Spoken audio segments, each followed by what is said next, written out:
हाँ तो नमस्कार प्यारे साथियों, आप लोगों का फिर से स्वागत है आज के एक नए वीडियो में। दोस्तों इस वीडियो में हम बात करने वाले हैं क्लास 10th के ऑब्जेक्टिव क्वेश्चन। आपको बता देते हैं इसमें हम साइंस से 20 क्वेश्चन लिए हैं और हिंदी से 10 क्वेश्चन लिए हैं और सोशल साइंस से 10 क्वेश्चन लिए हैं। चलिए दोस्तों बिना टाइम गवाए हम अपने चलते हैं आज की पहली क्वेश्चन की ओर। तो आप लोग एक बार इस लाइव सेशन को शेयर कर दीजिएगा। चलिए दोस्तों, तो पहला क्वेश्चन रहा आपके मोबाइल के स्क्रीन पर। यह क्वेश्चन कह रहा है कि दाढ़ी बनाने में कौन दर्पण उपयुक्त है अथवा दाढ़ी बनाने में किस प्रकार के दर्पण का उपयोग किया जाता है। तो ये दो टाइप की क्वेश्चन पूछे जा सकते हैं।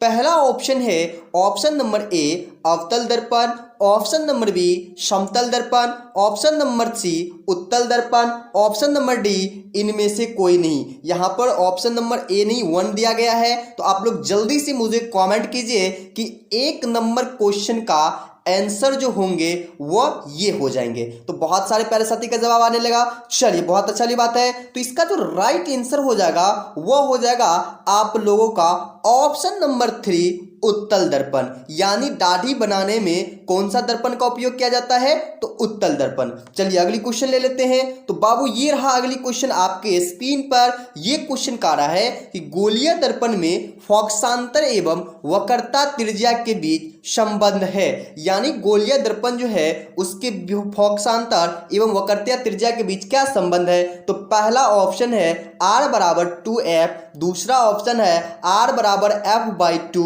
और तीसरा ऑप्शन है f बराबर r/2 और चौथा ऑप्शन है f बराबर 2r/r। तो इसका राइट आंसर क्या हो जाएगा? चलिए जल्दी से आप लोग कमेंट कीजिए। तो बहुत ही प्यारे एक साथी का कमेंट आ गया कि सर जी इसका राइट आंसर हो जाएगा ऑप्शन नंबर सी f बराबर r/2।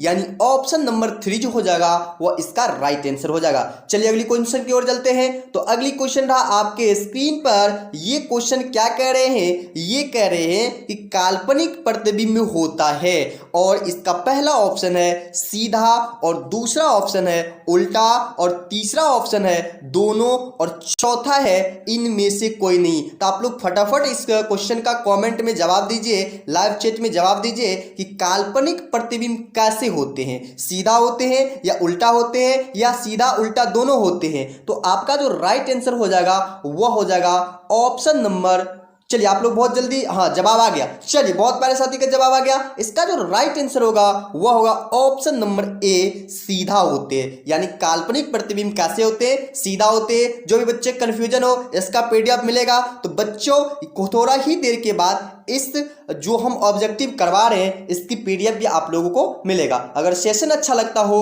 तो एक लाइक कर दीजिए। चलते अगली क्वेश्चन की ओर। अगली क्वेश्चन रहा आपके स्क्रीन पर। यह क्वेश्चन कह रहे हैं कि किस दर्पण से वस्तु का ब्रा प्रतिबिंब बनता है? ऐसा कौन सा दर्पण है जिसमें वस्तु का ब्रा प्रतिबिंब बनता है? तो पहला ऑप्शन आपके स्क्रीन पर समतल, दूसरा ऑप्शन आपके स्क्रीन पर उत्तल, तीसरा ऑप्शन आपके स्क्रीन पर एक और दो दोनों, यानी ए और दो दोनों, और चौथा रहा आपके स्क्रीन पर अवतल। तो इसका राइट आंसर क्या हो जाएगा? फटाफट आप लोग मुझे कमेंट कीजिए। तो दोस्तों इसका जो राइट आंसर हो जाएगा वह हो जाएगा ऑप्शन नंबर 4 यानी अवतल। किसी दर्पण से वस्तु का ब्रा प्रतिबिंब जो बनता है वह दर्पण अवतल ही होता है, न कि उत्तल और न ही समतल। चलिए दोस्तों अगली क्वेश्चन की ओर जाते हैं। अगली क्वेश्चन रहा आपके स्क्रीन पर। यह क्वेश्चन कह रहा है कि निर्गत किरण एवं अभिलंब के बीच के कोण को कहते हैं आपतन कोण कहते हैं, परावर्तन कोण कहते हैं, निर्गत कोण कहते हैं, इनमें से कोई नहीं। इसका जो राइट आंसर होगा ना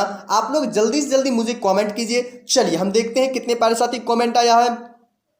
तो बहुत ही प्यारे साथी कमेंट आने लगे कि सर जी इस क्वेश्चन का राइट आंसर होगा ऑप्शन नंबर बी परावर्तन कोण कहते हैं। यानी निर्गत किरण एवं अभिलंब के बीच को कोण को क्या कहते हैं? परावर्तन कोण कहते हैं। चलिए अगली क्वेश्चन की ओर जाते हैं। और ये रहा अगली क्वेश्चन आपकी मोबाइल के स्क्रीन पर। ये कह रहा है कि किसी माध्यम के अपवर्तनांक का मान होता है। यानी कोई भी जो माध्यम होंगे उस माध्यम के अपवर्तनांक का कितना मान होता है? तो पहला ऑप्शन है sin r बटा sin i और दूसरा ऑप्शन है sin i बटा sin r और तीसरा ऑप्शन ऑप्शन है साइन आई गुना साइन आर और चौथा ऑप्शन है sine i plus sine r. इसका जो राइट आंसर हो जाएगा ना, जल्दी से आप लोग मुझे कमेंट कीजिए। चलिए बहुत अच्छा, इसकी बहुत प्यारे साथी राइट आंसर दे रहे हैं। चलिए इसका जो राइट आंसर हो जाएगा वह हो जाएगा ऑप्शन नंबर 2 साइन आई बटे साइन आर या sine i upon sine r. चलते अगली क्वेश्चन की ओर और ये रहा अगली क्वेश्चन आपके स्क्रीन पर। ये कह रहा है कि सरल सूक्ष्मदर्शी में किसका उपयोग किया जाता है। तो इसका जो सही आंसर क्या हो जाएगा, 4 ऑप्शन दिया गया है, अवतल दर्पण, उत्तल लेंस, अवतल लेंस, उत्तल दर्पण। इसके जो राइट आंसर हो जाएंगे वो हो जाएंगे आपके ऑप्शन नंबर सी अवतल लेंस, यानी सरल सूक्ष्मदर्शी में अवतल लेंस का उपयोग किया जाता है। चलिए दोस्तों अगली क्वेश्चन कर लेते हैं। अगली क्वेश्चन करने से पहले मैं फिर से कहता हूं कि वीडियो अच्छा लग रहा है तो अपने दोस्तों में शेयर जल्दी से जल्दी कीजिए, शेयर के ऑप्शन पे जाके। चलिए अगला क्वेश्चन रहा आपकी स्क्रीन पर। एक उत्तल लेंस होता है, एक उत्तल लेंस होता है सभी जगहों समान मोटाई का, बीच की अपेक्षा किनारों पर मोटा, किनारों की अपेक्षा बीच में मोटा, इनमें से सभी। इसका जो राइट आंसर हो जाएगा ना, आप लोग फटाफट मुझे कमेंट कीजिए तो सर जी इसका राइट आंसर। चलिए बहुत अच्छा वाली बात है, बहुत प्यारे साथी जवाब देने लगे हैं। तो इसका जो राइट आंसर होगा ऑप्शन नंबर सी किनारों की अपेक्षा बीच में मोटा। जैसे आपको हम बता देते हैं, यही ना आपके होते हैं कौन सा लेंस, उत्तल लेंस। तो उत्तल लेंस इस तरीके से बनाया जाता है और इसमें क्या है देखिए, किनारे तो आपका ये है लेकिन बीच में ये किनारे है और बीच ये है, इस भाग क्या है किनारे से ज्यादा बीच में मोटा है। तो ये आपका कौन सा लेंस है, उत्तल लेंस है। तो समझ में आ गया, एक उत्तल लेंस में होते हैं किनारों की अपेक्षा बीच में मोटा। चलिए अगला क्वेश्चन ले लेते हैं। अगला क्वेश्चन है प्रकाश के परावर्तन के कितने नियम होते हैं। तो प्यारे से साथी आप लोग फटाफट मुझे कमेंट कीजिए कि सर प्रकाश के परावर्तन के नियम जो हम जानते हैं वह ये होते हैं, 2 होते हैं, 1 होते हैं, 4 होते हैं या 3 होते हैं। तो बहुत अच्छा जवाब आने लगा है कि प्रकाश के परावर्तन के सर जी हम जानते हैं कितने नियम होते हैं। तो प्रकाश के परावर्तन के 2 नियम होते हैं। तो ऑप्शन नंबर ए सही आंसर है। यहां पर देखिए 2 दिया गया है। चलते अगली क्वेश्चन की ओर और अगली क्वेश्चन आपके स्क्रीन पर ये कह रहा है कि समतल दर्पण द्वारा बना प्रतिबिंब होता है। पहला ऑप्शन है वास्तविक होता है, दूसरा है काल्पनिक होता है, तीसरा है दोनों, मतलब वास्तविक और काल्पनिक दोनों होते हैं, और चौथा है इनमें से कोई नहीं। तो इसका राइट आंसर आप लोग जल्दी जल्दी कीजिए। तो दोस्तों इसका जो राइट आंसर हो जाएंगे वह हो जाएंगे आपका ऑप्शन नंबर 2 यानी काल्पनिक होते हैं। समतल दर्पण द्वारा जो भी प्रतिबिंब बनते हैं वह काल्पनिक होते हैं। प्रतिबिंब के बारे में थोड़ी सी डिस्कस कर लेते हैं। प्रतिबिंब 2 तरह के होते हैं, एक होते हैं आभासी प्रतिबिंब और एक होते हैं वास्तविक प्रतिबिंब। आभासी प्रतिबिंब को ही काल्पनिक प्रतिबिंब कहते हैं। तो यहां तक क्लियर है। चलते अगली क्वेश्चन की ओर। ये रहा आपके सामने अगली क्वेश्चन आपके स्क्रीन पर। ये क्वेश्चन क्या करें, छोटा सा इसको हम थोड़ा जूम कर लेते हैं। ये क्वेश्चन कह रहा है कि एक दर्पण तथा एक पतले लेंस दोनों की ही फोकस दूरी -15 सेंटीमीटर है। तो दोनों ही संभवतः है, तो दोनों कौन सा है। तो यहां पर नॉमरिकल नहीं बट यहां पर बात की गई है कि धनात्मक और ऋणात्मक का। तो देखिए सबसे पहला ऑप्शन दोनों अवतल होगा, दर्पण उत्तल तथा लेंस अवतल होगा, दोनों उत्तल होगा, दर्पण अवतल तथा लेंस उत्तल होगा। ये बहुत ही इंपॉर्टेंट और एक तरह से कह सकते हैं कि ये क्वेश्चन बच्चे को फंसाने के लिए बोर्ड में पूछा जाता है। तो चलिए आप लोग जल्दी से इस क्वेश्चन का कमेंट कीजिए। तो चलिए बहुत प्यारे साथी का जवाब आने लगा। तो इसका जो राइट आंसर हो जाएगा वह हो जाएगा ऑप्शन नंबर ए। एक गोलीय दर्पण तथा एक पतले लेंस की दोनों की फोकस दूरी क्या होते हैं, ऋणात्मक होते हैं। तो यहां पर हमको नॉमरिकल की तरह कोई मान नहीं पूछा गया है बट यहां पर कॉन्सेप्ट पूछा गया है कि एक गोलीय दर्पण जो होते हैं और पतले लेंस जो होते हैं वह दोनों का फोकस दूरी क्या होते हैं, नेगेटिव होते हैं। तो यहां पर गोलीय दर्पण और पतले लेंस की दोनों की ऋणात्मक होगा। तो यहां पर ऑप्शन नंबर ए हो जाएगा, दोनों अवतल होते हैं। चलते हैं अगली क्वेश्चन की ओर और ये रहा आपके सामने अगली क्वेश्चन आपकी मोबाइल के स्क्रीन पर। दोस्तों अगला क्वेश्चन जो है ये आपकी केमिस्ट्री से आ गए हैं। तो ये क्वेश्चन पहला केमिस्ट्री क्वेश्चन कर रहा है कि किस अवस्था में अणुओं की ऊर्जा अधिकतम होगी। जैसे कि आपको ऑप्शन दिया है, ऑप्शन ए में ठोस, ऑप्शन बी में द्रव, ऑप्शन सी में गैस, डी में इनमें से कोई नहीं। तो इसका जो राइट आंसर हो जाएगा वो हो जाएगा ऑप्शन नंबर सी, गैस। क्योंकि गैस क्या होते हैं, उसमें अंतः आणविक आकर्षण बल और अंतः आणविक दूरियां भी बहुत कम होते हैं। चलिए दोस्तों अगली क्वेश्चन ले लेते हैं। अगली क्वेश्चन है आपकी, धातु के ऑक्साइड होते हैं। तो आप लोग जल्दी से इस 4 ऑप्शन में से इसका राइट आंसर कमेंट कीजिए। तो बहुत ही बच्चे की कमेंट आने लगे हैं कि सर जी धातु जो होते हैं वो हमेशा क्षारीय होते हैं। क्यों? क्योंकि हमने जब पढ़े कि धातु क्या करते हैं, अम्लों से अभिक्रिया नहीं करते हैं, मतलब क्षारक होते हैं या क्षारीय होते हैं। चलिए अगली क्वेश्चन की ओर। अगली क्वेश्चन आपके स्क्रीन पर ये क्वेश्चन कह रहा है कि सरलतम हाइड्रोकार्बन है, मीथेन है, इथेन है, प्रोपेन है,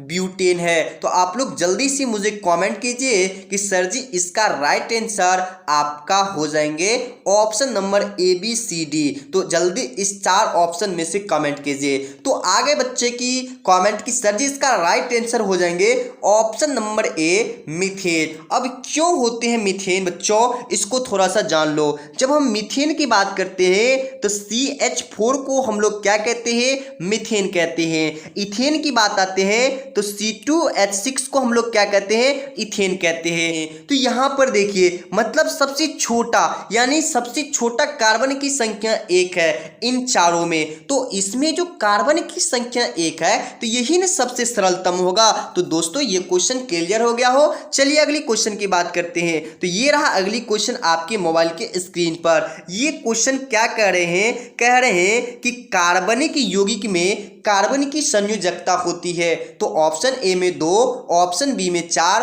ऑप्शन सी में 6, ऑप्शन डी में 8। आप लोग जल्दी से कमेंट कीजिए कि इसका राइट आंसर क्या हो जाएंगे। यानी कह रहा है कार्बनिक यौगिक में कार्बन की संयोजकता। तो बहुत ही प्यारे साथी का जवाब आने लगा कि सर इसका ऑप्शन नंबर आपका क्या हो जाएंगे, बी हो जाएंगे। तो देख लेते हैं। जी हाँ दोस्तों, इसकी option number B right answer हो जाएगा। चलिए अगली क्वेश्चन की बात कर लेते हैं। अगली क्वेश्चन रहा आपके स्क्रीन पर। ये क्वेश्चन बहुत ही अच्छे और एग्जाम में पूछे हुए क्वेश्चन है कि वायुमंडल में CO2 गैस की उपस्थिति है। तो वायुमंडल में कितना CO2 गैस उपस्थित है? 0.01%, 0.05%, 0.03%, 0.02%। इसका जो राइट आंसर हो जाएगा आप लोग जल्दी से मुझे कमेंट कीजिए। तो इसका जो राइट आंसर होगा ऑप्शन नंबर सी, 0.03% इसका राइट आंसर होगा। चलिए अगली क्वेश्चन कर लेते हैं। अगली क्वेश्चन आपके सामने बायोलॉजी का होगा। तो पहला क्वेश्चन आपके स्क्रीन पर,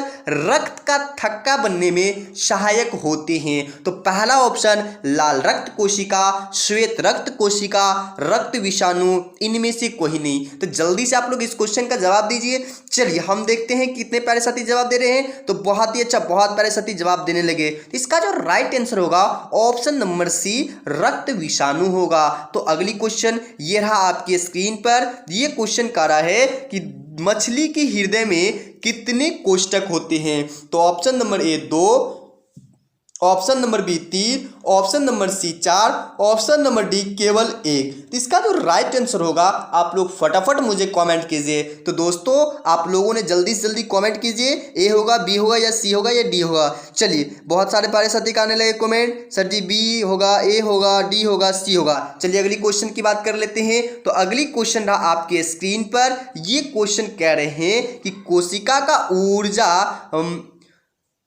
मुद्रा के रूप में माना जाता है। तो ये थोड़ा अटपटान क्वेश्चन है, सेटिंग करने में दिक्कत हो गया प्यारे साथी। तो इन क्वेश्चन को हम लोग नहीं करेंगे। चलिए अगली क्वेश्चन की ओर जाते हैं। तो अगली क्वेश्चन रहा आपके स्क्रीन पर, हृदय से रक्त को संपूर्ण शरीर में पंप किया जाता है, किसके द्वारा? तो चलिए आप लोग जल्दी से जवाब दीजिए इसका। फेफड़े द्वारा, नीलय द्वारा, अलदियों द्वारा, इनमें से सभी। इसका जो राइट आंसर हो जाएंगे ना वो हो जाएंगे आपका कौन सा? जल्दी से कमेंट कीजिए। तो ऑप्शन नंबर बी, नीलय द्वारा। किसके द्वारा? नीलय के द्वारा। चलिए अगली क्वेश्चन रहा आपकी स्क्रीन पर, कौन से यंत्र का उपयोग रक्तदाब मापने में किया जाता है?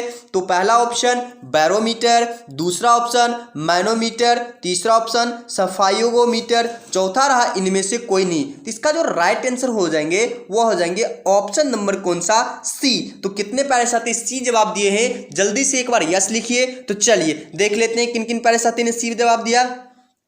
हाँ, बहुत प्यारे साथी का सी जवाब आ गया। चलिए बहुत अच्छा, इसका राइट आंसर क्या हो जाएंगे, ऑप्शन नंबर सी। चलिए अगली क्वेश्चन ले लेते हैं। अगली क्वेश्चन रहा आपके स्क्रीन पर, श्वसन के अंतिम उत्पाद होते हैं, यानी जब हम श्वास लेते हैं तो श्वास लेने के बाद कौन सा उत्पाद बनता है अंतिम रूप में। तो पहला है CO2 और H2O। तो थोड़ी सी यहाँ पर मिस्टेक से ये लिखी गई है, बट हम चाहेंगे कि अगले रोज से केमिकल फॉर्म में ही लिखे। अगला है CO2 और ऊर्जा, अगला है H2O और ऊर्जा, अगला है CO2 इंटू H2O और ऊर्जा। तो इसका जो राइट आंसर होगा जल्दी से कमेंट कीजिए। तो इसकी राइट आंसर हो जाएंगे option number D, CO2 into H2O और ऊर्जा, यानी कार्बन डाइऑक्साइड और जल, उसके साथ में ऊर्जा भी बनता है। चलिए अगली क्वेश्चन कर लेते हैं। तो ये रहा अगली क्वेश्चन आपकी स्क्रीन पर। ये करा है कि मनुष्य के मुंह गुहा में कितनी जोरदार ग्रंथियां पाई जाती है। तो इसका जो राइट आंसर हो जाएंगे वह आपका क्या हो जाएंगे, जल्दी से कमेंट कीजिए।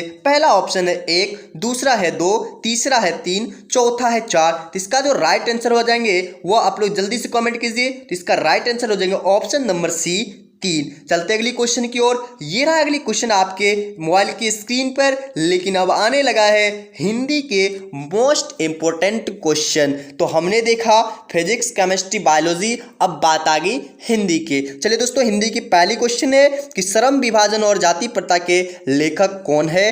तो पहला ऑप्शन है डॉक्टर राम मनोहर लोहिया, दूसरा है बाबा साहब भीमराव अंबेडकर, तीसरा है महात्मा गांधी और चौथा है डॉक्टर राजेंद्र प्रसाद। इसका जो राइट आंसर हो जाएगा आप लोग जल्दी से मुझे कमेंट कीजिए। तो इसका जो बच्चा राइट आंसर हो जाएंगे वो हो जाएंगे, जल्दी जल्दी जल्दी कमेंट कीजिए। तो इसका right answer option number B, Baba Saheb Bhimrao Ambedkar, इसका राइट आंसर हो जाएगा। अगली क्वेश्चन रहा फिर आपके स्क्रीन पर। ये क्वेश्चन क्या कह रहे हैं कि डॉक्टर भीमराव अंबेडकर का जन्म कब हुआ था।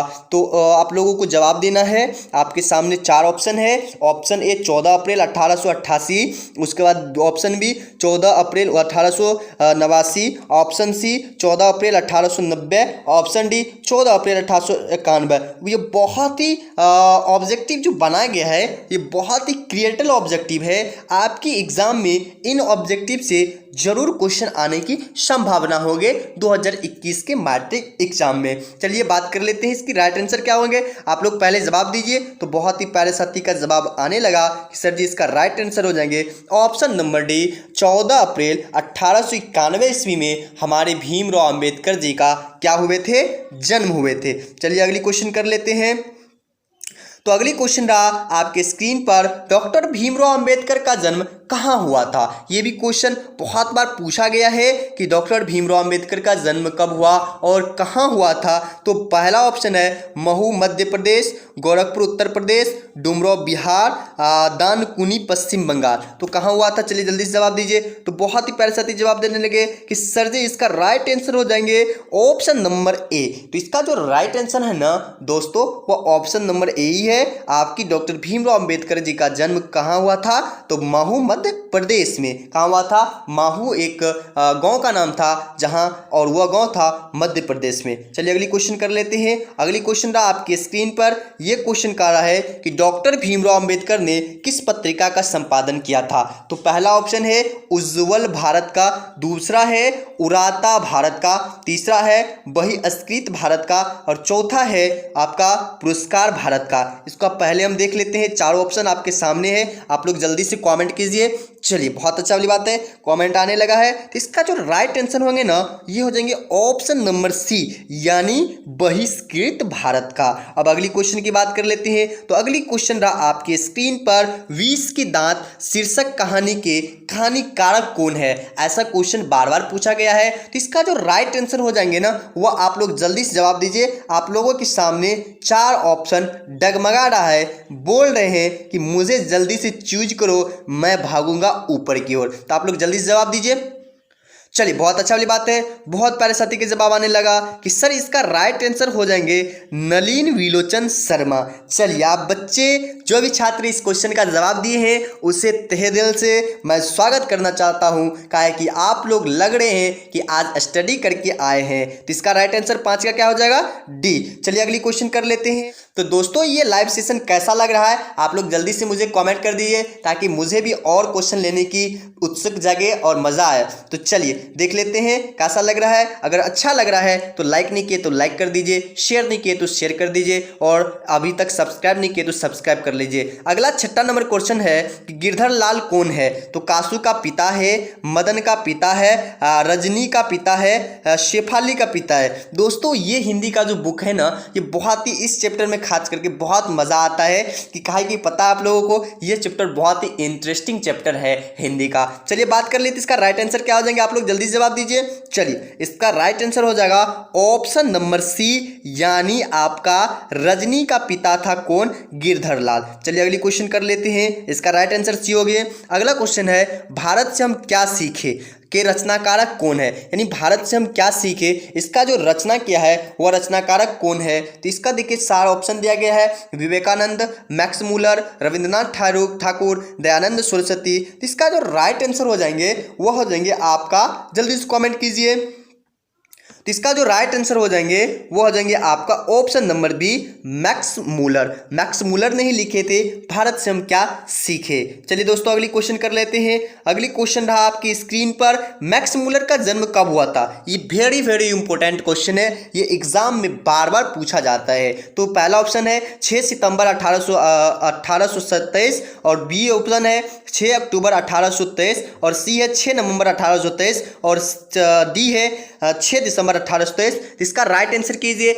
थोड़ी सी मुस्कुराहट ऑप्शन मैंने डाले हैं, बट इसी तरीके से आपकी ऑप्शन बोर्ड में आते हैं। तो इसका जो राइट आंसर होंगे बहुत ही प्यारे से बच्चे के आने लगे कि सर इसका राइट आंसर हो जाएंगे ऑप्शन नंबर डी, 6 दिसंबर 1823 ईस्वी में आपका मैक्स मूलर जी का जन्म हुआ था, जिन्होंने लिखे थे भारत से हम क्या सीखे। चलिए अगली क्वेश्चन ले लेते हैं। अगली क्वेश्चन रहा आपकी स्क्रीन पर, नाखून क्यों बढ़ते हैं कि निबंध कारक कौन है? यानी नाखून बढ़ते हैं क्या एक प्रकार का निबंध कारक है, और इस निबंध कारक को कौन लिखे हैं? तो पहला ऑप्शन है गुलाब राय, दूसरा ऑप्शन है शांति प्रिय द्विवेदी, तीसरा ऑप्शन है प्रताप नरेंद्र मिश्रा, चौथा ऑप्शन है आचार्य हजारी प्रसाद द्विवेदी। तो इसका जो राइट आंसर हो जाएंगे आप लोग जल्दी से मुझे कमेंट कीजिए। तो इसका जो राइट आंसर हो जाएंगे वह हो जाएंगे आपका ऑप्शन नंबर डी, आचार्य हजारी प्रसाद द्विवेदी, जिन्होंने लिखा है नाखून क्यों बढ़ते हैं। और नाखून क्यों बढ़ते हैं एक प्रकार का निबंध कारक है। आपको ऐसे भी क्वेश्चन पूछेंगे नाखून क्यों बढ़ते हैं,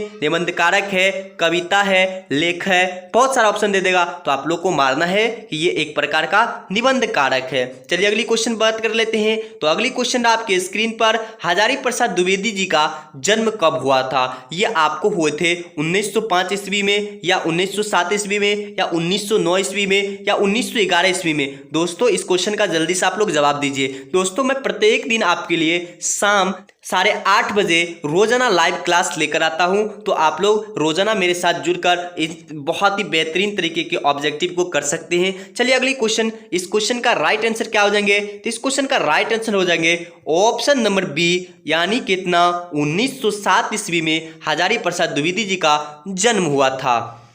दोस्तों अब अगली क्वेश्चन आपके आ जाते हैं सोशल साइंस से। बहुत ही इंपॉर्टेंट क्वेश्चन है। जैसे कि आपके सामने पहला क्वेश्चन है, सीडीओ के युद्ध में किसका पराजय हुआ था? तो सबसे पहला ऑप्शन है परसा की, दूसरा है ऑस्ट्रेलिया की, तीसरा है नेपोल्स की, चौथा है सांडिनिया की। तो इसका जो राइट आंसर होगा आप लोग जल्दी से कमेंट कीजिए। चलिए हम देख रहे हैं कितने बच्चे इसकी राइट आंसर देते हैं। तो बहुत सारे बच्चे, मोहित कुमार बोल रहे हैं सी, रजनीश बोल रहे हैं बी, और उसके बाद सुशील बोल रहे हैं ए। तो देख लेते हैं बहुत सारे दोस्तों का जवाब आने लगा। इसका जो राइट आंसर हो जाएंगे वो आ जाएंगे ऑप्शन नंबर बी, ऑस्ट्रेलिया को। सीडीओ के युद्ध में किसकी पराजय हुई थी? ऑस्ट्रेलिया का पराजय हुआ था। अगला क्वेश्चन रहा आपके स्क्रीन पर, संपूर्ण क्रांति का नारा किसने दिया था? छोटा कर लेता हूं इन क्वेश्चन को ताकि आपके सामने दोनों ऑप्शन नजर आए। तो संपूर्ण क्रांति का जो नारा दिया था वह महात्मा गांधी जी दिए थे, या नाम मनोहर लोहिया दिए थे, या जयप्रकाश नारायण दिए थे, या इंदिरा गांधी दिए थे। तो दोस्तों इसका जो राइट आंसर हो जाएगा वो आपका क्या हो जाएगा, option number C, Jayaprakash Narayan. यही दिए थे आपका कौन सी का नारा, संपूर्ण क्रांति का नारा। चलिए अगली क्वेश्चन की ओर जाते हैं। अगली क्वेश्चन आपकी स्क्रीन पर ये क्वेश्चन कर रहा है कि काली मृदा का दूसरा नाम क्या है। तो पहला ऑप्शन है बलुई मिट्टी, दूसरा है रेगूर, तीसरा है लाल मिट्टी, चौथा है पर्वतीय मिट्टी यानी पर्वतीय मिट्टी। इसका जो राइट आंसर हो जाएंगे वो आपका क्या हो जाएंगे, जल्दी से जवाब दीजिए। ये क्वेश्चन बहुत ही इंपॉर्टेंट और मोस्ट वीवीआई क्वेश्चन है, ये बार बार आपकी एग्जाम में पूछे जाते हैं। तो इसका जो राइट आंसर हो जाएंगे वो आपका हो जाएंगे ऑप्शन नंबर बी यानी रेगुर मिट्टी, यानी काली मिट्टी का दूसरा नाम है रेगुर मिट्टी। चलते अगली क्वेश्चन की ओर। अगर अगली क्वेश्चन आपके स्क्रीन पर लोएस्क किस संसाधन वर्ग में शामिल है, यानी लोएस्क कैसा संसाधन वर्ग में शामिल है। तो पहला ऑप्शन है नवीकरणीय, दूसरा है अजैव, तीसरा है अनवीकरणीय, चौथा है मानवकृत। इसका जो राइट आंसर होंगे आप लोग जल्दी से मुझे कमेंट कीजिए। तो देख रहे हैं कितने प्यारे साथी कमेंट आ रहे हैं। तो चलिए इसका जो राइट आंसर हो जाएंगे आप लोग जवाब दे दिए। चलिए बहुत अच्छा बात है। इसका जो राइट आंसर होंगे वह हो जाएंगे ऑप्शन नंबर सी, क्या चीज, आपका अनवीकरणीय, यानी लोएस्क किस संसाधन वर्ग में शामिल है, तो आपका है अनवीकरणीय संसाधन में। चलते अगली क्वेश्चन की ओर। और अगली क्वेश्चन आपकी स्क्रीन पर किसी राज्य में, यानी किस राज्य में, सॉरी यहाँ पर मिस्टेक हो गई, किस राज्य में खनिज तेल का विशाल भंडार स्थित है। पहला आपके सामने ऑप्शन है असम, दूसरा ऑप्शन है राजस्थान, तीसरा आपके सामने बिहार और चौथा आपके सामने तमिलनाडु। इसका जो राइट आंसर हो जाएंगे आप लोग जल्दी से मुझे कमेंट कीजिए। चलिए बहुत प्यारे साथी को कमेंट आने लगा, सर असम होगा, बिहार होगा, तमिलनाडु होगा। उसके बाद बहुत सारे लोगों का क्वेश्चन आने लगे।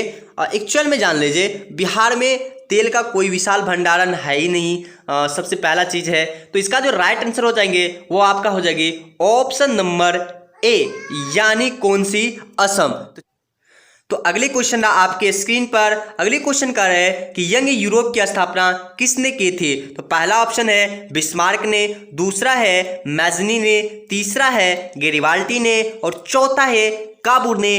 बहुत ही इंपॉर्टेंट और मस्ट वीवीआई क्वेश्चन है। तो इसका जो राइट आंसर हो जाएंगे वो आप लोग जल्दी से मुझे कमेंट कीजिए। तो इसका राइट आंसर होंगे ऑप्शन नंबर बी, मैजनी ने। तो यंग यूरोप की स्थापना किसने की थी, मैजनी ने। चलिए अगली क्वेश्चन की ओर जाते हैं। और अगली क्वेश्चन आपकी स्क्रीन पर गिरिबाल्टी पैसेज से क्या थे। तो ये बहुत ही इंपॉर्टेंट और वीवीआई क्वेश्चन है दोस्तों। गिरिबाल्टी पैसेज क्या थे, नाविक थे, किसान थे, मछुआरा थे, इनमें से कोई नहीं। तो इसका जो राइट आंसर होगा आप लोग जल्दी से मुझे कमेंट कीजिए। चलिए देख लेते हैं कितने प्यारे साथी कमेंट आ रहे हैं। तो बहुत ही प्यारे साथी कमेंट आ रहे हैं कि सर जी गिरिबाल्टी थे, पैसे से क्या थे, नाविक थे, यानी पहला ऑप्शन जो होगा वो आप लोगों का राइट आंसर होगा। चलते अगली क्वेश्चन की ओर। और ये रहा अगली क्वेश्चन आपकी स्क्रीन पर, मुद्रा की वैधानिक परिभाषा किसने दी, यानी मुद्रा की जो है वैधानिक परिभाषा किसने दिए थे। तो आपका पहला ऑप्शन है प्रोफेसर मार्शल ने, दूसरा है प्रोफेसर पीगो ने, तीसरा है प्रोफेसर नेप ने और चौथा है इनमें से कोई नहीं। तो फटाफट आप लोग इसका राइट आंसर दीजिए। तो दोस्तों इसका जो राइट आंसर हो जाएंगे वो आ जाएंगे ऑप्शन नंबर सी, प्रोफेसर नेप ने। इसका राइट आंसर क्या होंगे, ऑप्शन नंबर सी, प्रोफेसर नेप ने। चलते अगली क्वेश्चन की ओर। अगली क्वेश्चन आपके स्क्रीन पर, मरुस्थलीय मृदा किस राज्य में पाया जाता है। तो पहला ऑप्शन है उत्तर प्रदेश में, दूसरा है राजस्थान में, तीसरा है कर्नाटका में, चौथा है महाराष्ट्र में। इसका जो राइट आंसर हो जाएंगे आप लोग जल्दी से मुझे कमेंट कीजिए। तो दोस्तों इसका राइट आंसर हो जाएंगे ऑप्शन नंबर बी, यानी कहां, राजस्थान में। इसका राइट आंसर, मरुस्थलीय जो मृदा होते हैं वह सबसे ज्यादा राजस्थान में होते हैं, जिस कारण से कहते हैं कि राजस्थान में बालू ही बालू नजर आते हैं। वहां पर जो मरुस्थलीय मृदा होते हैं, जो भी मृदा होते हैं वह मरा हुआ मृदा होते हैं। वहां पर नहीं तो पेड़ लगाया जा सकता है ज्यादा, नहीं वहां पर ज्यादा बारिश होते हैं, क्योंकि पेड़ नहीं होने के कारण नहीं वहां पर बारिश होते हैं। चलते अगली क्वेश्चन की ओर। अगली क्वेश्चन आपकी स्क्रीन पर, और ये क्वेश्चन लाइव सेशन का लास्ट क्वेश्चन, देश के बांध को किसने भारत का मंदिर कहा था। और ये बहुत ही मोस्ट इंपोर्टेंट क्वेश्चन आप लोगों के लिए बन सकता है 2021 के मैट्रिक के एग्जाम के लिए। तो देश के बांधों को किसने भारत का मंदिर कहा था? पहला ऑप्शन है महात्मा गांधी जी ने, दूसरा है राजेंद्र प्रसाद ने, और तीसरा है पंडित नेहरू ने, और चौथा है स्वामी विवेकानंद ने। तो आप लोग जल्दी से इस क्वेश्चन का राइट आंसर दीजिए। दोस्तों जैसे कि आपको पता है कि इन क्वेश्चन में यानी 40 क्वेश्चन में से 35 क्वेश्चन जवाब देने वाले बच्चों को हम कुछ प्राइज देते हैं। तो दोस्तों आज के विनर का नाम हम कल के वीडियो में लेने वाले हैं। तो आप लोग भी अभी से फटाफट बताइए कि 40 में से कितने सही हुए। तो देख रहे हैं बहुत सारे पहले साथी के जवाब आने लगे कि सर मेरा 40 में से 25 आ गए। चलिए बहुत अच्छा वाली बात है। और साथी का आने लगे कि सर मेरा 40 में से 42 आ गए। अरे ऐसा नहीं, 40 क्वेश्चन तो 42 नंबर कैसे आ जाएंगे। चलिए बहुत अच्छा वाली बात है। तो आज की विनर कल की वीडियो में बताया जाएगा कि ये रहा आज के विनर। दोस्तों अगर अभी तक मेरे चैनल को सब्सक्राइब नहीं किए हैं प्लीज सब्सक्राइब कर लीजिए, बेल आइकन को प्रेस कर लीजिए ताकि नए वीडियो का इंफॉर्मेशन मिले सबसे पहले। तब तक के लिए जय हिंद, जय भारत, वंदे मातरम।